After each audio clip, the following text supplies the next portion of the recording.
ประธานประเทศเน้นให้สถาบันการเมืองและการปกครองแห่งชาติเอาใจใส่ตื่มหลายปัญหาที่สำคัญ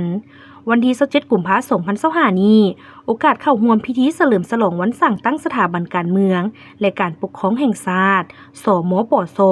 ครบรอบ30 ปี27กุมภาพันธ์1995หา27กุมภาพันธ์2025ท่านทองลุ้นศรีสุริตเลขาธิการใหญ่คณะบริหารงานศูนย์กลางพรรคประธานประเทศแห่งสปป.ลาวได้ต่างหน้าศูนย์กลางพรรคกล่าวแสดงความสมเสยต่อผลสำเร็จด้านต่างๆของสมปชปฏิบัติได้ในผ่านมา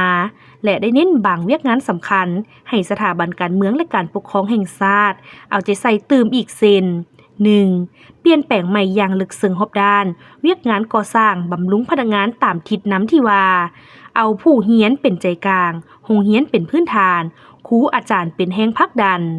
ซึ่งต้องเด็ดเดียวแก้ไขสภาพการค้านเฮียนบ่อยากเฮียนทฤษฎีเฮียนแบบผิวเผินพอแต่แล้วให้ความสำคัญเวียกงานการศึกษาอบรมด้านการเมืองแนวคิดยกระดับคุณสมบัติศีลธรรมปฏิวัติอุดมการณ์ระดับความสามารถการนำพาคุ้มครองให้แก่ผู้เฮียนเอาทฤษฎีติดพันกับพฤติกรรมการบำรุงก่อสร้างพนักงานอยู่สถาบันต้องติดพันกับการพัฒนาทรัพยากรมนุษย์คุณภาพสูงสร้างให้ได้แรงพนักงานการนำพาคุ้มครองที่มีความรู้ความสามารถ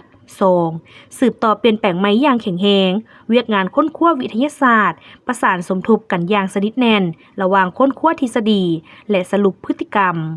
ทฤษฎีมีบทบาทสำคัญที่สุดต่อกับการพัฒนาในยุคสมัยใหม่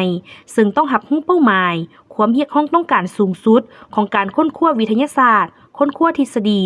ที่สถาบันต้องบรรลุแม้นต้องปรับปรุงสถาบันโรงเรียนการเมืองการปกครองให้มีจุดสูงทางด้านการค้นคว้าวิจัยเพื่อให้สามารถนำเข้าสู่การนำใช้อย่างมีประสิทธิภาพประสิทธิผลอย่างแท้จริงและทันยุคทันสมัย 3. ต้องเด็ดเดี่ยวสั่งสถาบันให้กลายเป็นตัวแบบในเวียกงานสั่งตั้งพรรคเป็นตัวแบบในการรักษาระเบียบวินัยของโรงเรียนระเบียบวินัยในการเรียนนักเรียนเก่งวินัยดีสร้างให้สถาบันกลายเป็นบอนบ่มเพาะอุดมการณ์อันดีงามของนักคอมมิวนิสต์เป็นเบ้าหลอมเหล็กกล้าของพรรค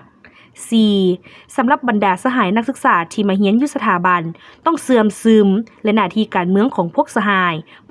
ต้องรับรู้ได้ถึงความรับผิดชอบและหน้าที่ของตนเองต่อพรรคต่อรัฐและประชาชนรู้ได้ความเรียกร้องต้องการในการจัดตั้งปฏิบัติเป้าหมายยุทธศาสตร์การก่อสร้างพรรคให้ปลอดใสเข้มแข็งนักแน่นสร้างให้ประเทศชาติมั่งคั่งเข้มแข็งประชาชนหังมีผาสุกสังคมมีประชาธิปไตยสิวิไลซ์และยุติธรรมชีวิตการเป็นอยู่ของประชาชนได้รับการยกสูงขึ้นอย่างบ่หยุดยั้งนับแต่มื้อสร้างตั้งแต่ปี 1995 มาถึงปัจจุบัน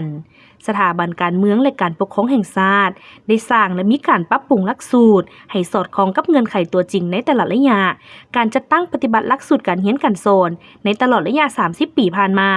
สามารถจัดตั้งปฏิบัติหลักสูตรการเรียนการสอนระบบต่างๆสั่งรวมโดยสังเขปได้คือฝึกอบรมระยะสั้นตามหัวข้อเฉพาะได้ทั้งหมด699 คนหญิง88 คนบำรุงทฤษฎีการเมืองขั้นกลางได้236 คนหญิง95 คนทฤษฎีขั้นสูง5 เดือนสำเร็จจำนวน31สุดผู้เข้าเรียน 2,033 คนหญิง311 คนบำรุงทฤษฎีการเมืองขั้นสูงระบบ9 เดือนจำนวน7สุดมีผู้เข้าเรียน386 คนหญิง92 คน